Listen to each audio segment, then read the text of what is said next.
Sir வணக்கம் sir. வணக்கம். தமிழ்நாடு சட்டமன்ற தேர்தல் 2026 ஏறக்குறைய முடிவுகள் எல்லாம் வந்து விட்டன. யாருக்கும் மெஜாரிட்டி இல்ல. தனிப்பெரும் கட்சியாக தாவேகா உருவெடுத்துள்ளது. 2வது இடத்துல அதிமுக, 3வது இடத்துல திமுக. எப்படி பாக்குறீங்க? இது வந்துட்டு மேலெழுந்த வாரியாக எனக்கு வந்துட்டு ஒரு பெரிய அதிர்ச்சி. நான் வந்துட்டு இதெல்லாம் நடக்கும் அப்படின்னு இப்போ நான் வந்துட்டு கான்ஸ்டண்ட்டாக இப்போ ஐயநாதன் ஆகட்டும், மார்ஷல் ஆகட்டும், நம்மளாம் வந்துட்டு தொடர்ந்து அரசியலை பார்த்துக்கிட்டே இருக்கிறோம். பார்த்துட்டு இருக்கிற எல்லாருக்குமே இது ஒரு பேரதிர்ச்சி. என்ன காரணம்னு கேட்டோம்னா, தாவேகா ஒரு தாக்கத்தை ஏற்படுத்தும். எல்லாரும் சொன்னது ஒரு தாக்கத்தை ஏற்படுத்தும், திமுகவுக்கு தாக்கத்தை ஏற்படுத்தும், அதிமுக தாக்கத்தை ஏற்படுத்தும். அவர் ஒரு கணிசமான அளவுக்கு வாக்குகளை பெறுவார், 20% பெறுவார். ஆனால் சீட்டெல்லாம் வந்துட்டு ஒரு 4-5 சீட்டை தாண்ட மாட்டார், ஒரு சீட்டை தாண்ட மாட்டார், இப்படிலாம் தான் சொன்னாங்க. ஆனால் 100 சீட்டை தாண்டி விஜய் பிடிப்பார் அப்படின்ட்டு இந்த உலகத்தில் சொன்ன ஒரே ஆள் இந்தியா டுடே ஆக்சிஸ் தான். இந்த உலகத்திலேயே கனவுல கூட அப்படி சொல்ல. அவரே வந்து கேள்வி கேட்டவுடனே அவர் வந்து 98-70 ஆகிட்டார். 98-120 சொன்னவர் 70 ஆகிட்டார். சரி, முடிவுக்கு வருவோம். இப்போ நம்ம பேசிட்டு இருக்கிற இந்த நேரத்தில் நாங்கள் 11:40க்கு பேசிட்டு இருக்கிறோம். இந்த நேரத்தில் காலை இந்த நேரத்தில் நீங்கள் பார்த்தீங்க அப்படின்னோம்னா, விஜயனுடைய தமிழக வெற்றி கழகம் கட்சி 108 இடங்களில் வெற்றி பெற்றிருக்கிறது. பெரும்பான்மைக்கு தேவை இன்னும் ஒரு 10 இடம் தான். இது தேர்தல் முடிவு. 2வது இடத்துல வந்துட்டு அனைத்து இந்திய அண்ணா திராவிட முன்னேற்ற கழகம் ஒரு 74 to 75 தொகுதிகளில் இருக்கிறாங்க, லீட்ல இருக்காங்க, முன்னிலையில் இருக்காங்க. 3வது இடத்துல வந்துட்டு ஒரு 50க்கு அருகாமையில் வந்துட்டு திமுக மேலும் கீழுமா ஊசலாடிக்கிட்டு அது இருக்கு. மற்ற கட்சிகள் எதுவுமே இல்லை.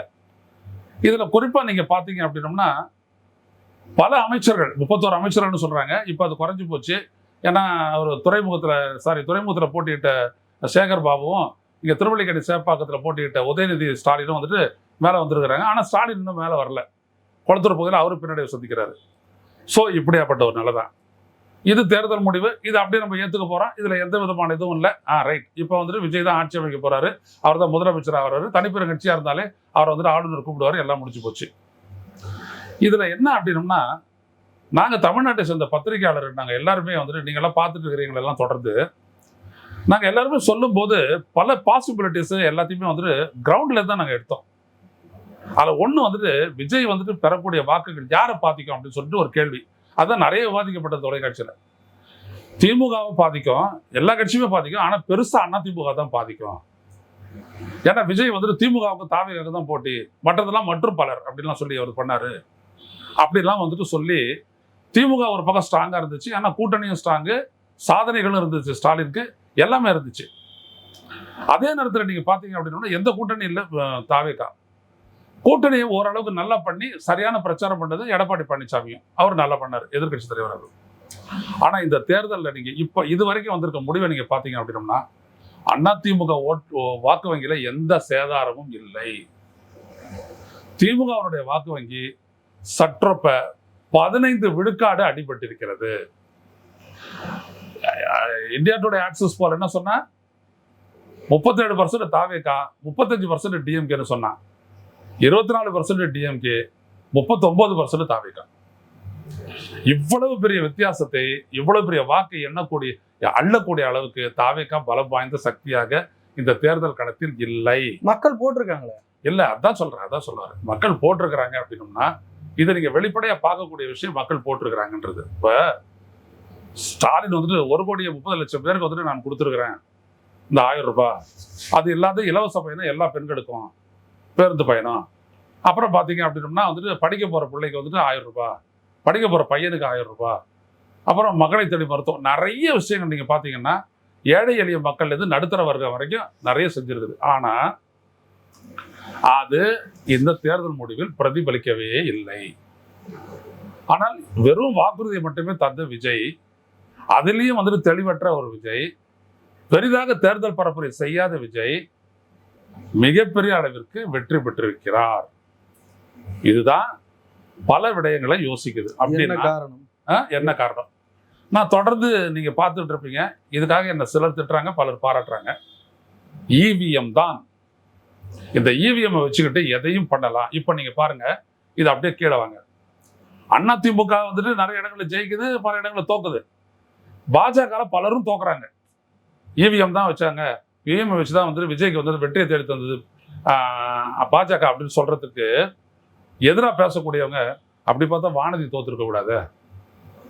சாத்தூர் நயனார் நாகேந்திரன் தோத்துருக்க கூடாது, அப்புறம் வந்துட்டு மினிஸ்டர் எல்முருகன் தோத்துருக்க கூடாது, மயிலாப்பூர்ல வந்துட்டு தமிழிசை தோத்துருக்க கூடாது அப்படின்னு சொல்லுவீங்க. கிளீனா அவங்கெல்லாம் காலி, ரைட்டுங்களா? ஆனா அதிமுகவுடைய பழைய அமைச்சர்கள்ல வந்துட்டு பெரும்பாலும் எல்லாரும் ஜெயிச்சிட்டாங்க, எடப்பாடி பழனிசாமி உட்பட. நல்லா புரிஞ்சுக்கங்க. இதை நம்ப வைக்கிறதுக்கான ஒரு அழகான செயல்பாட்டை வந்துட்டு அவங்க பண்ணிட்டு இப்போ விஜய் வந்துட்டாருங்க முதல்வரா. இப்போ பாஜக செய்யக்கூடிய அனைத்தையும் வந்துட்டு விஜய் வச்சு அவங்க செய்யலாம், எதை வேணாலும் செய்யலாம். எடப்பாடி பழனிசாமி அந்த இடத்துல நீங்க கேட்கலாம்ல, ஏன் அப்படின்னா எடப்பாடி பழனிசாமி அவங்களுக்குமே அதை பண்ணிட்டு இருக்கலாமேன்ட்டு நம்ப மாட்டாங்க. அதை விட ரொம்ப முக்கியம், எடப்பாடி பழனிசாமி நான் தொடர்ந்து சொல்லிக்கிட்டே வரேன், பிஜேபி கேட்ட இடத்துக்கெல்லாம் வந்துட்டு அவர் கையெழுத்தும் போடல, ஒத்துக்கவும் இல்லை. வெறும் 27 சீட் தான் கொடுத்தாரு. 3 சீட்ல தான் வந்துட்டு பாஜக இப்போ முன்னிலையில் இருக்கு. 3 சீட்ல தான், மற்றதுலாம் காலி. ஆனா 164 இடத்துல போட்டியிட்டவங்க இவங்க கிட்டத்தட்ட 70 சீட்டுக்கு மேல வந்துட்டு லீட்ல இருக்கிறாங்க, பழனிசாமி உட்பட.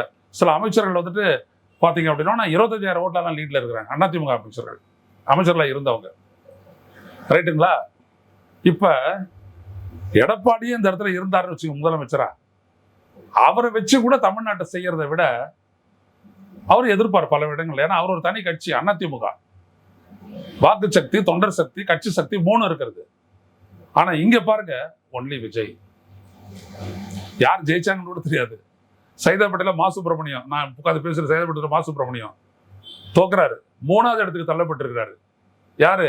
சுகாதாரத்துறை அமைச்சர், ரொம்ப சிறப்பாக செயல்பட்டவர் அப்படி சொல்லப்பட்டவர் 3வது இடத்துக்கு தள்ளப்பட்டிருக்கிறார். இதெல்லாம் வாக்கு ரீதியா அண்ட் இம்பாசிபிலிட்டி. கொளத்தூர்ல ஸ்டாலின் பின்னடைவு, நாட் பாசிபிள். ஜெயலலிதா இருந்த போதும் கூட 3000 ஓட்டுல ஜெயிச்சவர் தான் ஸ்டாலின், புரியுதுங்களா? ஆனா அப்ப இருந்த தேர்தல் ஆணையர் வேற. அவரு நாங்க சில கம்ப்ளைண்ட் எல்லாம் கொடுத்தா அதெல்லாமே அவர் எடுத்துக்கிட்டு ரொம்ப சீரியஸா காசு எல்லாம் தரதெல்லாம் தடுத்து நிறுத்தினார் 2 கட்சியுமே. அப்படி இருக்க இன்னைக்கு நீங்க பாத்தீங்கன்னா ஸ்டாலின் பின்னடைவு. அந்த இடத்துல போய் மைக்கை வச்சு நீட்டினவங்க எல்லாருக்கிட்டையும் அந்த மக்கள் சொன்னது என்னன்னா, ஸ்டாலின் தான், மீண்டும் ஸ்டாலின் தான், அவருக்கு தான் போடுவோம், அவர் செய்யாது இல்லை அப்படின்னு சொல்லிட்டு எல்லாத்தையுமே சொன்னாங்க. ஆனா அவரு காலி. இப்பதான் வந்து ஓரளவுக்கு லீட்ல வந்திருக்கிறாரு உதயநிதி ஸ்டாலின். இப்ப புரிஞ்சுக்கங்க, பிஜேபிக்கு ஒரு உகந்த ஒரு சீஃப் மினிஸ்டர் தமிழ்நாட்டில் வந்துட்டாரு. அதாவது தமிழ்நாட்டிற்கான சிவசேனா உருவாக்கி விட்டது. இல்ல இது மொத்தமா இவிஎம் மோசடின்ற முடிவுக்கு வரீங்களா? இவிஎம்மால மட்டும்தான் இப்படி போட்ட ஒரு தேர்தல் முடியும். நீங்க ஒரு காரணத்தை சொல்லுங்க. நான் வேற இல்ல, மார்ஷல் வேற இல்ல. எனக்கு 20 வருஷம் அனுபவம், 30 வருஷம் அனுபவம் இருக்கலாம். மார்ஷலுக்கு 5 வருஷம் அனுபவம் இருந்தாலும் மார்ஷலோட அனுபவம் பெருசு. ஏன்னா நீங்க எல்லாரையும் பாக்குறீங்க, எல்லாரும் பேசுறீங்க, மக்கள்கிட்ட நீங்க போயிட்டு வந்துருக்கீங்க. சொல்லுங்க பாக்கலாம். இல்ல எல்லாருக்கும் இது வியப்பா இருக்குது. இது யாரும் எதிர்பார்க்கல, வியப்பா இருக்கு. அதான் நான் சொல்ல வரேன். வியப்புக்கு ஒரு ஆதாரம் தேடணும்ல. இப்போ ஸ்டாலினுக்கு ஏன் ஓட்டு விட போகுது அப்படின்னு சொல்லும் போது நான் சொன்னது அவங்களுடைய சாதனைகள். இதே இதுலயே சொல்லியிருக்கிறேன், பதிவுகள், சாதனைகள். புரியுதுங்களா? நீட்டான ஒரு ஆட்சி, பெருசா இங்க பிரச்சனை எல்லாம் எதுவுமே கிடையாது. தேர்தல் கூட இங்க வந்து வன்முறையற்ற நடந்துச்சு, எல்லாத்தையுமே நம்ம பார்த்தோம். அப்ப எப்படி தூக்கி, அதாவது இளைஞர்கள் போட்டாங்க அப்படின்றதெல்லாம் நான் ஒத்துக்கிறேன், ஊர்ல இருந்து வந்தவங்க எல்லாம் போட்டாங்கன்றதெல்லாம் ஒத்துக்கிறேன். ஆனா திமுகவுடைய ஓட் பேங்க்ல 15% இழுக்கக்கூடிய அளவிற்கு தமிழக வெற்றி கழகம் இல்லை, விஜயும் கிடையாது.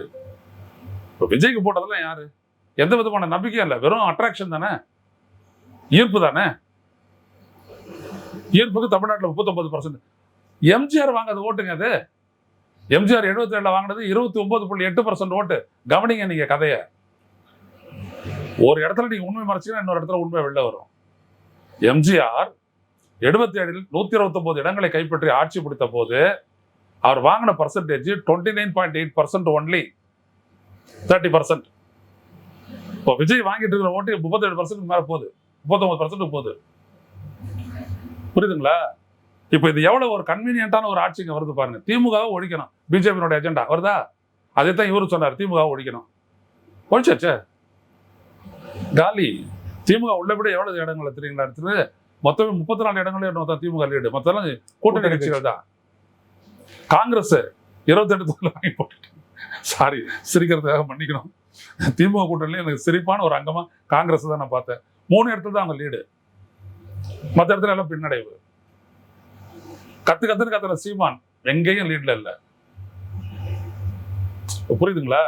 இப்போ எவ்வளவு திட்டமிட்டு வேலை செய்யற மக்களை நான் ஏதோ ஒரு இதெல்லாம் நம்ம பேசுறதுனால மாற போறது இல்லை. ஆனா ஒரு விடயத்தை சொல்றேன், இது வாக்கினால் தீர்மானிக்கப்பட்டதா அப்படின்றத மட்டும் நீங்க யோசிக்க. நீங்க மட்டும் இல்ல, முதல்வர்ல இருந்து நான் எல்லாரையுமே சொல்ல வரேன், ஈவன் எதிர்கட்சி தலைவர் கூட நான் சொல்ல வரேன், இது மக்களினுடைய வாக்கால் தீர்மானிக்கப்பட்ட முடிவா அப்படின்னு மட்டும் நீங்க யோசிங்க. இந்த பர்சன்டேஜை வச்சு, இந்த விஜயை வச்சு. ஏன்னா விஜய் வந்துட்டு அந்த கரூர் சம்பவம் தொடர்பா இன்ன வரைக்கும் சார்ஜ் ஷீட் ஃபைல் பண்ணல சிபிஐ. இன்ன வரைக்கும் சார்ஜ் ஷீட் ஒரு 2 மாசத்துல ஃபைல் பண்ணலாம், பரவாயில்ல.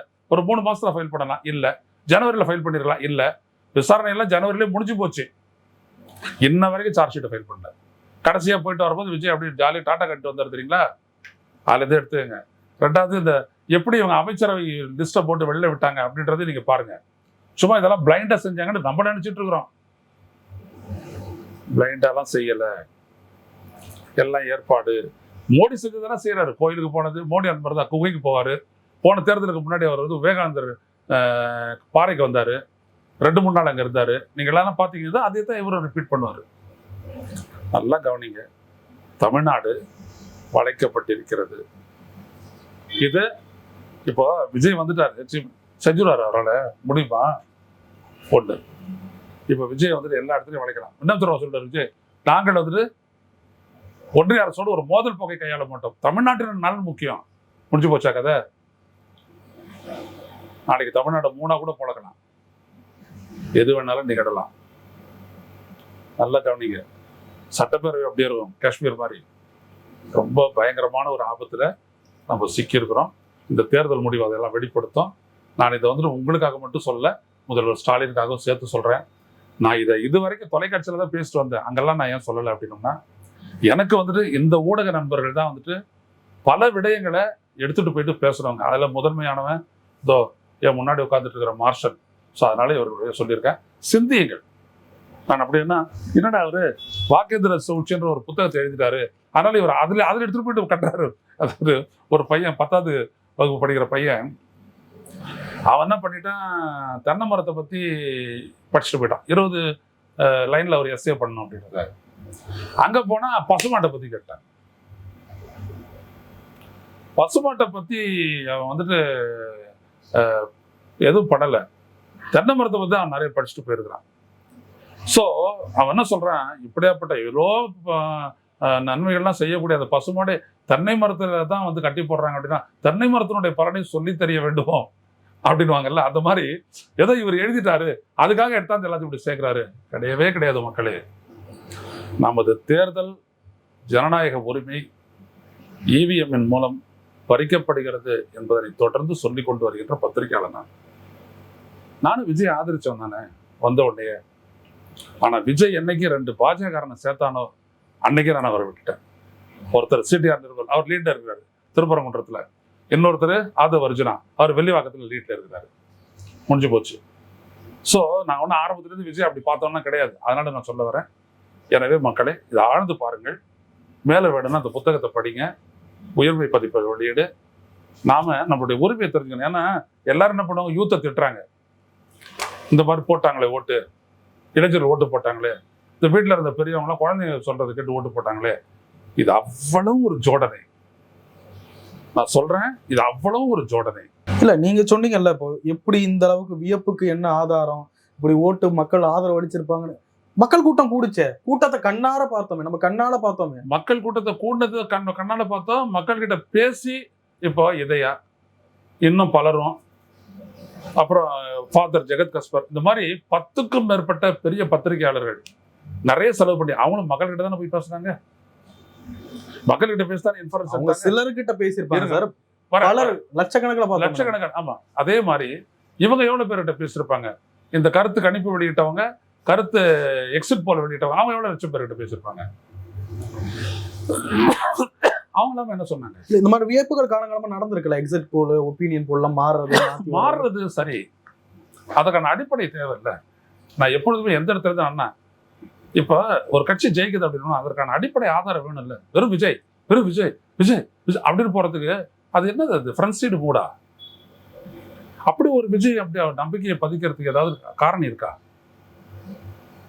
நான் அதை யோசிக்க சொல்லிடுறேன், நீங்க யோசிங்க. இவ்வளவு பேர் 37% அவுட் ஆஃப் பதிவான ஒரு 4,82,00,000 ஓட்டுல 39% ஓட்டுனா நீங்க எவ்வளவு ஆகுது?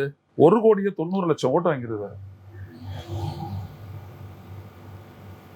கிட்டத்தட்ட 2 கோடி ஓட்டு வாங்கிருக்காரு. இதெல்லாம் வந்துட்டு ரொம்ப அதீதமான ஒரு விஷயம், ரொம்ப அதீதமான ஒரு விஷயம். அதுவும் கிராமங்கள் அப்படின்ற ஒரு இடம் தஞ்சாவூர்லங்க, தஞ்சாவூர் கான்ஸ்டிடியூன்சில வந்துட்டு தாவேகா மேல ஃபர்ஸ்ட் ரவுண்ட்லயே 3000 ஓட்டு டவுன் டிஎம்கே. அங்கெல்லாம் அப்படி நடக்கிறதுக்கான வாய்ப்பே இல்லை. தமாஷா அப்படின்னா அது பக்கத்துல இருக்க ஒருத்த நாட்டுல வைத்திருங்க லீடு. அதான் இந்த மாதிரி இவிஎம் பயன்படுத்துறவங்க செலக்டிவா பயன்படுத்துவாங்க. அதெல்லாம் நம்ம புரிஞ்சுக்கணும். இல்ல நீங்க சொல்ற இந்த பிரச்சாரத்தை நீங்க பேசுறீங்க, உங்களை போன்ற பொன்ராஜ் போன்றவங்க இன்னும் சிலர் பேசுறாங்க. திமுக இதை பத்தி பெருசா பேசலையே. திமுக இப்போ தோற்கிறாங்க. இதை பத்தி இல்லாம இவிஎம் பத்தி எல்லாம் அவங்களுக்கு தெரியும், ஆனா பேசல. இப்ப கூட அலர்ட் பண்ணி இருக்கிறோம், இந்த தேர்தலுக்கு முன்னாடி கூட அலர்ட் பண்ணோம். இல்ல அப்படின்னா அவங்களுக்கு எதிர நம்பிக்கை இல்ல. நம்பிக்கை இல்லை. இதுக்குள்ள நடக்கிறது எப்படி தடுக்கிறதா சொல்லுங்க. இப்போ ஒரு கட்சிக்கு விடுற ஓட்டை டிரான்ஸ்பர் பண்ணலாம், புரியுதுங்களா? ஒரு கட்சிக்கு விடுற ஓட்டை இன்னொரு கட்சிக்கு டிரான்ஸ்பர் பண்ணா நம்பர் மாறாத ஒரு பூத்துலையும் பண்ணலாம். அது ரொம்ப ஈஸி. அதான் இவிஎம். ஏன்னா அதுல இருக்கக்கூடிய சோர்ஸ் கோடு எப்படி இருக்குதுன்றதுதான் முக்கியம், எப்படி எழுதப்பட்டிருக்குது அந்த சிப்ல அப்படின்றதான் முக்கியம். அது நம்மளுக்கு என்னன்னே தெரியாது. ஸோ நம்ம என்ன பண்றோம், எடுத்த உடனே டோட்டல் அப்படியே காட்டும். டோட்டலில் தான் அதிமுக எழுதி வச்சிருக்கிறான், எவ்வளோ ஓட்டு போலாச்சு, ஆண்கள் எவ்வளோ பெண்கள் எவ்வளவு. எடுத்த உடனே டோட்டல் பாருப்பா, உன் பூத்தில் மொத்தம் இருக்கக்கூடிய 800 ஓட்டில் 480 ஓட்டு போலாச்சு, 480 வந்துருச்சு, அவ்வளோதான். மற்றதெல்லாம் இதைத்தான் ஹரிகே பிரசாத் அப்படின்ற ஒரு ஐடி என்ஜினியர் தேர்தல் ஆணையத்தையும் நிரூபிச்சாரு. Without altering the total I can change இது number of vote secured by each and every candidate அப்படின்னாரு. இதெல்லாம் நம்ம உச்ச நீதிமன்றத்தில் போராடின விஷயம் மாஸ்டர், கடுமையா போராடின விஷயம். பாருங்க எவ்வளவு பெரிய புக்கு பாருங்க, எலக்டோரல் டெமோக்ரஸி கேள்விக்குறி போட்டு பெரிய ஒரு அமைப்பே சேர்ந்து பண்ணிட்டு இருக்கோம். எதுவுமே இந்த நாட்டில் எடுபடலை. அப்பதான் நம்ம சொல்றோம். இப்போ யாருக்குமே மெஜாரிட்டி இல்லை, என்ன நடக்கும்னு நினைக்கிறேன். இல்ல மெஜாரிட்டி இல்லை ஒன்றும். அப்போ விஜய்க்கு வந்துட்டு சப்போர்ட் பண்ண போறது பிஜேபி, திமுக ஒழிக்கிறது என்னோட நோக்கம். எதிர்கட்சிக்காக நாங்க வந்துட்டோம். பிஜேபி ஒன்றும் பெருசா ஜெயிக்கல. நீங்க துல்லியமா சொன்னீங்கன்னா இல்ல பிஜேபிக்கு ஜெயிக்கிறீங்க 3 இடத்துல தான் அவங்க லீட்ல இருக்காங்க. அதை பத்தி ஒண்ணும் இல்ல. இந்த தமிழ்நாடு அப்படின்றது கையாளக்கூடியது ஆயிப்போச்சு இல்ல. விஜய் இங்க வந்துட்டாரு சீஃப் மினிஸ்டரா. பாஜக ஒன்றிய அரசு ஈஸியா கையாள. நீங்க வெறும் தமிழ்நாடு அப்படி மட்டும் பார்க்காதீங்க. தமிழ்நாட்டுடைய இயற்கை வளங்கள், கனிம வளங்கள் எல்லாமே வந்துட்டு யாரு வந்துட்டு தடையா இருக்கிறது சுரண்டலுக்கு? தமிழ்நாடு அரசு. அது இன்னைக்கு கிடையாது. அதை கவனிங்க. அவங்களுக்கு வசதியான ஒண்ணு, சுத்தமா சொல்ல போனா பாஜக ஆதரவா ஒரு 180 பேர் இருப்பாங்க தமிழ்நாடு சட்டப்பேரவையில். போதுமா? திமுக கூட்டணி கட்சிகள் தவிர மற்ற அது 180 பேரு பாஜக ஆதரவு. சரியா போச்சு. அதிமுக ஆதரவு கொடுத்துரும் நம்புறீங்களா? தாராளமா. அவங்க ஒன்றும் ஆட்சி அமைக்க முடியாது இல்ல. அவங்களுக்கு ஆதரவு கொடுக்கணும். யார் கொடுக்கணும்? இவங்க தான் கொடுக்கணும், தாவேகா தான் கொடுக்கணும். அவங்க வந்துட்டு அதிகமா ஜெயிச்சிருக்கிறாங்கல்ல. ரெண்டாவது அவங்க இவங்களுக்கு கொடுக்க போறது இல்ல. தனிப்பெரும் கட்சியை இவங்கள தான் இது பண்ண போறாங்க, இவங்க ஆட்சி அமைக்க போறாங்க. பாஜக ஏதோ 3-5 வந்துச்சுன்னா அது வந்துட்டு மறுபடியும் விஜய் தான் ஆதரிக்கும் இல்லையா? ஏன்னா ஒரு ஆட்சி மக்களுடைய தீர்ப்பை நாங்க மதிக்கிறோம் அப்படின்னு ஸ்வீட்டா சொல்லிட்டு அவங்க வந்துட்டு ஆதரிப்பாங்க. அதனால இதுதான் நடக்க போகுது. ஸோ அதனால மக்களே ரொம்ப எச்சரிக்கையா இந்த விடயத்தை நல்லா டீப்பா அனலைஸ் பண்ணி பாருங்க. உங்களுக்கே தெரியும். ஏன்னா நீங்க தான் வீட்டுல இருந்து ஓட்டு போட்டீங்க, எல்லாமே தெரியும். உங்களுடைய உறவினர்கள், நண்பர்கள், உங்களுடைய பூர்வீகத்துல எப்படி ஓட்டு விழுந்துச்சு எல்லாத்தையும் பாருங்க, தெரியும். இப்ப விஜய் இனி எப்படி ஹேண்டில் பண்ணுவார்? விஜய் ஜி பெரும்பான்மை திறன் அவர்கிட்ட இருக்குதுன்னு எந்த இடத்துலயுமே நிரூபணம் ஆகாதாச்சுங்க. ஒரு கட்சியை கட்டமைக்கல, பரப்புரைக்கு போல, கொடி கூட இல்லை ஒரு இடத்துலயும், வேட்பாளர்கள் யாருன்னு தெரியாது. பிகிலு விஜய், பிகிலு தாவேகா, இது 3 தான் மக்களுக்கு தெரியும். அதுக்கே நம்ம நம்பர் 37% ஓட்டு விழுந்துச்சு அப்படின்ட்டு. விஜய் ஜெயிச்சிருக்காரு. அங்க ஒற்றை மனிதர், பெரும்பாலும் அங்க முகம் தெரிந்தவர்கள் பெரும்பாலும் இல்ல. விஜய்ன்ற ஒற்றை காரணத்துக்காக பேசக்கூடும் இல்ல. அப்படி விழுந்திருக்கு. ஒரு கட்சி அந்த அளவுக்கு கொண்டு போயிருக்காரு. அந்த ஒரு தலைமை பண்பு போதாதா? அவர் கட்சி எப்படி நடத்திருக்காரு? இல்லைங்க, தலைமை பண்பு இல்லை, இது மக்களினுடைய ஏகோபித்த அவர் மேல வச்சிருக்கக்கூடிய பற்று.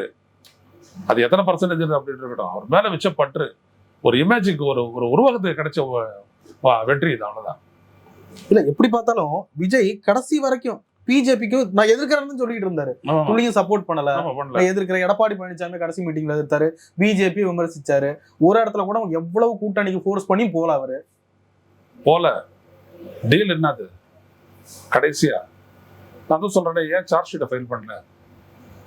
ஏன் இவர் டிஎம்கே கவர்மெண்ட் கூட தான் சார் எஃப்ஐஆர் போடல? இல்லைங்க, அது போட்டதான் எடுத்து போட்டாங்க. எஃப்ஐஆர் போட்டாங்க தமிழக அரசு, தமிழக காவல்துறை எஃப்ஐஆர் போட்டுச்சு. அந்த எஃப்ஐஆர் அப்படியே ஏத்துக்கிட்டாங்க சிபிஐ. புரிஞ்சுக்கங்க. விஜய் மேல? ஆமா ஆமா, அந்த விஜய் மேல இல்ல, அந்த சம்பவம் தொடர்பா அப்படி போட முடியாது. விசாரணைக்கு அப்புறம் தான் வந்துட்டு யார் யார் இன்க்ளூட் பண்ணலான்றதை பார்க்க முடியும். அப்ப இனிஷியலா போட்ட எஃப்ஐஆர் அது. அதுக்கு மேல சார்ஜ் ஷீட் தான் நம்ம முக்கியம் போடல. ரெண்டாவது விஷயம், கடைசி விசாரணைக்கு போயிட்டு வந்துட்டு டாட்டா கட்டிட்டு ஹாப்பியா வெளில வந்தாரு. நான் அன்னைக்கே நான் சொல்லியிருக்கிறேன்னு டீல் அப்படின்னு நான் சொன்னேன். நான் அன்னைக்கே நான் சொன்னேன் டீல் அப்படின்ட்டு. இப்ப பிஜேபி இந்த இடத்துல ஜெயிச்சா எல்லாரும் சந்தேகப்படுவாங்க. தாவேகா ஜெயிச்சிருச்சு, முடிஞ்சு போச்சு. அதிமுக பெரிய சேதாரமாகட்டு எல்லாரும் எழுதுறாங்க. ஒருத்தர்ல எல்லாரும் எழுதுறாங்க. ஆனா அதிமுக ஓட் பேக் அப்படியே 22% அப்படியே இருக்கு. இல்ல நான் கேட்கறது, விஜய்க்கு இதுக்கு முன்னாடி இது ஊழல் நெருக்கடி இருக்கா, வேற ஏதாவது சீட் இஷ்யூ இருக்கா? அது இருந்தா கூட அதிமுக ஆதரவு கொடுக்க போகுது. அவங்களுடைய பிஜேபியோட அனுசர எந்த அடிப்படையில அவருக்கு நெருக்கடி வரும்? இல்ல அவருக்கு நெருக்கடி எல்லாம் வேண்டாங்க. அவருக்கு தெரியல எப்படி ஜெயிச்சிருக்கிறோம் அப்படின்றத. அவருக்கு தெரியும், அவரெல்லாம் வெளில சொல்ல மாட்டாங்க. மந்திரி சபையினுடைய லிஸ்ட்டை போட்டு அவங்க பரப்பிட்டு இருக்கிறாங்க அப்படின்னோம்னா என்னது? ஒரு விஷயம் மட்டும் நடந்துச்சு, நீங்க கவனிங்க. விஜய் தான், விஜய் விஜய் விஜய் அப்படின்றத பரவலா கத்திட்டு இருந்தாங்க ஊடகத்துல. ஊடகங்களே பேசிட்டு இருந்தது.